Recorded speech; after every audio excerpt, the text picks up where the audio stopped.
अस्सलाम वालेकुम। आज हम अपनी वीडियो के ज़रिए आपको लेके जा रहे हैं बाय रोड कराची के लिए।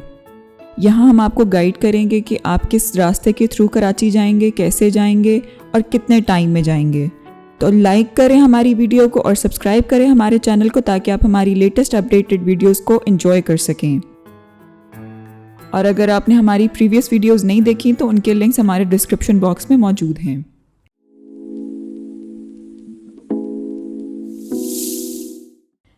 आपने जब भी किसी सफ़र के लिए निकलना है तो सबसे पहले तो आपने अपने रब को याद करके निकलना है ताकि वो आपको आपकी मंजिल पे खैरियत से पहुंचा दे।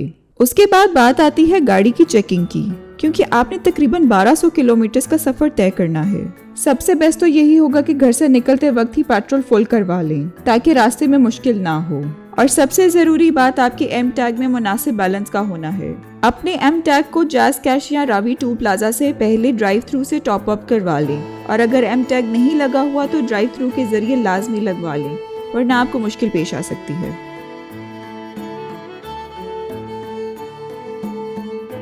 लाहौर के 2 एग्जिट पॉइंट्स हैं। एक तो ठोकर नियाज बेग जिधर से आप लाहौर बाईपास पे चढ़ते हैं,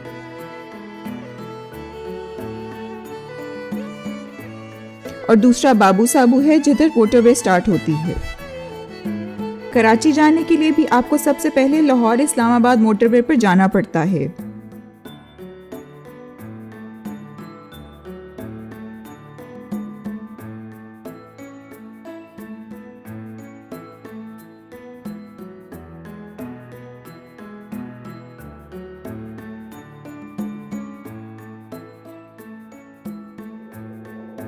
जैसे ही हम रावी टूल प्लाजा क्रॉस करेंगे तो पहला एग्जिट कराची और मुल्तान का आएगा जिस पे हम टर्न कर लेंगे।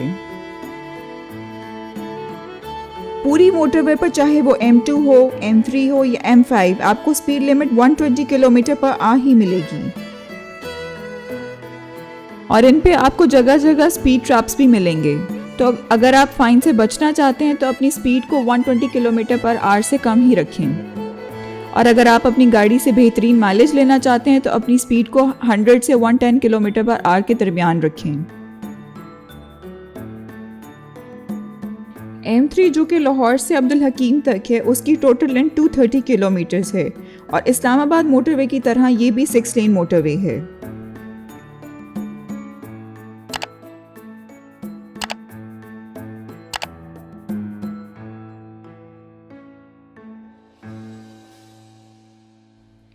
लाहौर अब्दुल हकीम मोटरवे पर दोनों साइड्स पे 5 सर्विस एरियाज बनाए गए हैं, जिनमें सबसे पहले शरकपुर सर्विस एरिया है। इस सर्विस एरिया में आपको cafe, bakery, washrooms, rest area और मस्जिद मिलेंगे।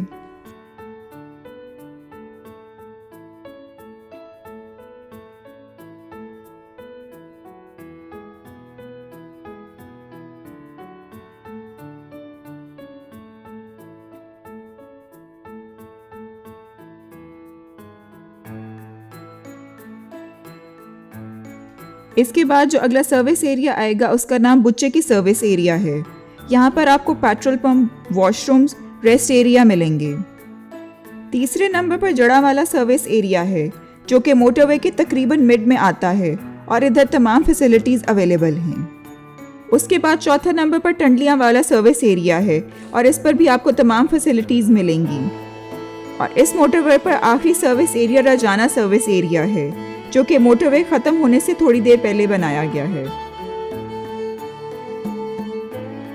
अगर आप प्रॉपर खाना खाना चाहते हैं तो उसके लिए आपको मुल्तान सिटी में एंटर होना पड़ेगा, क्योंकि इन तमाम सर्विस एरियाज पे आपको कोई अच्छा रेस्टोरेंट नहीं मिलेगा।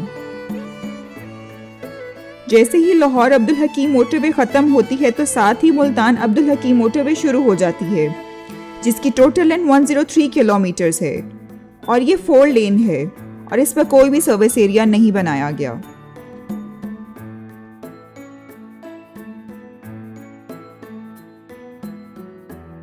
कराची जाने वाले लोग अक्सर खाना खाने के लिए मुल्तान सिटी में एंटर होते हैं। खाना खाने की सबसे बेहतरीन जगह जो कि मोटरवे के करीब ही है और वो मुल्तान के शाह शम्स तबरेज़ इंटरचेंज से उतरकर सिर्फ 1 किलोमीटर दूर वासेब रेस्टोरेंट है।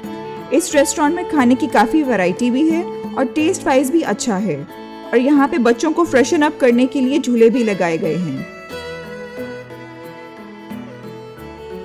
खाना खाने के बाद हम अपने सफ़र पे वापस रवाना होते हैं। मुल्तान अब्दुल हकीम मोटरवे पर लास्ट इंटरचेंज शेर शाह का आता है, जिसके बाद से मुल्तान सखर मोटरवे शुरू हो जाती है। ये मोटरवे भी 6 लेन है, जिसकी टोटल लेंथ 392 किलोमीटर्स है और ये सी पैक जो कि चाइना पाकिस्तान इकोनॉमिक कॉरिडोर है उसका हिस्सा है। इस मोटरवे पर आपको सखर जाते हुए 6 सर्विस एरियाज मिलेंगे। ये सर्विस एरिया पूरी मोटरवे पर 60 से 70 किलोमीटर बाद आते हैं। इनमें सबसे पहला शुजाआबाद सर्विस एरिया है और इसमें आपको सारी फैसिलिटीज मिलेंगी।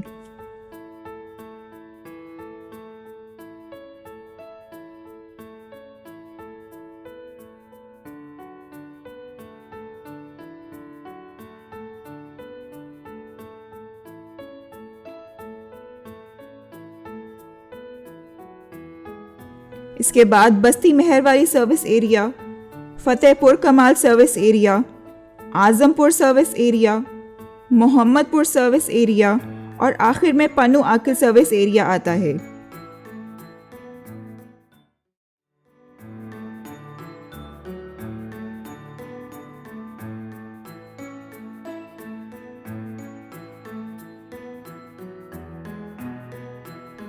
इस मोटरवे के एंड होते ही आप जीटी रोड की तरफ टर्न हो जाते हैं। जीटी रोड आबादी वाले इलाकों में से गुजरती है, इसलिए कोशिश करनी चाहिए कि यहाँ से आगे का सफ़र आप दिन की रोशनी में ही तय कर लें। उसकी 2 रीज़न्स हैं। एक तो ये कि आप हैवी ट्रैफिक से बच जाते हैं और दूसरा ये एरियाज रात में सफ़र के लिए सेफ नहीं है।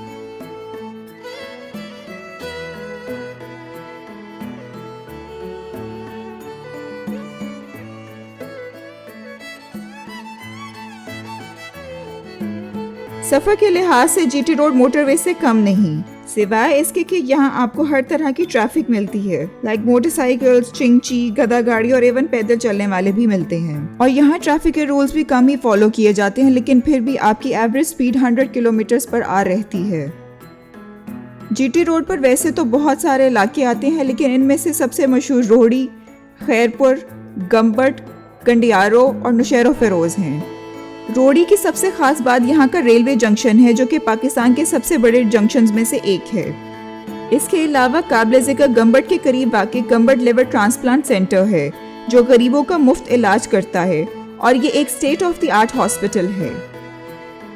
आपको इस सफ़र में बहुत सारी दुकानें नज़र आएंगी जो लोकल और ट्रेडिशनल हैंडीक्राफ्ट सेल करती हैं। यहाँ हम आपको एक टिप देते चलें कि कैसे आप कराची तक के सफ़र को मज़ीद शॉर्ट और कंफर्टेबल बना सकते हैं।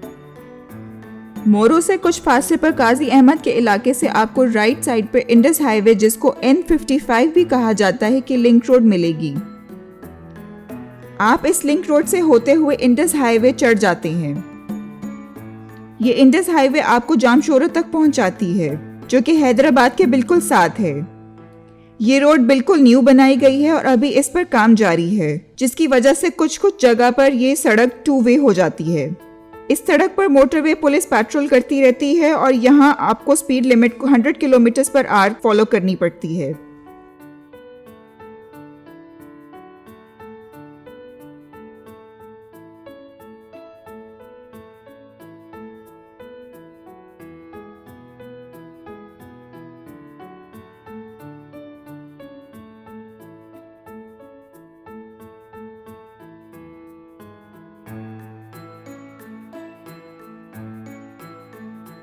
इंडस हाईवे आपको मोटरवे M9 से मिलाती है, जिसका दूसरा नाम कराची हैदराबाद मोटरवे है।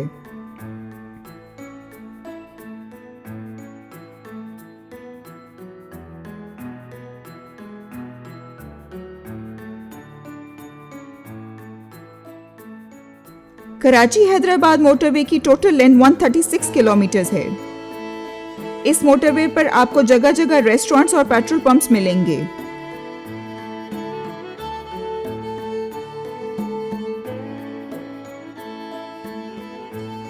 इस मोटरवे पर DHA सिटी कराची और बहरिया टाउन की भी एंट्रेंसेस हैं।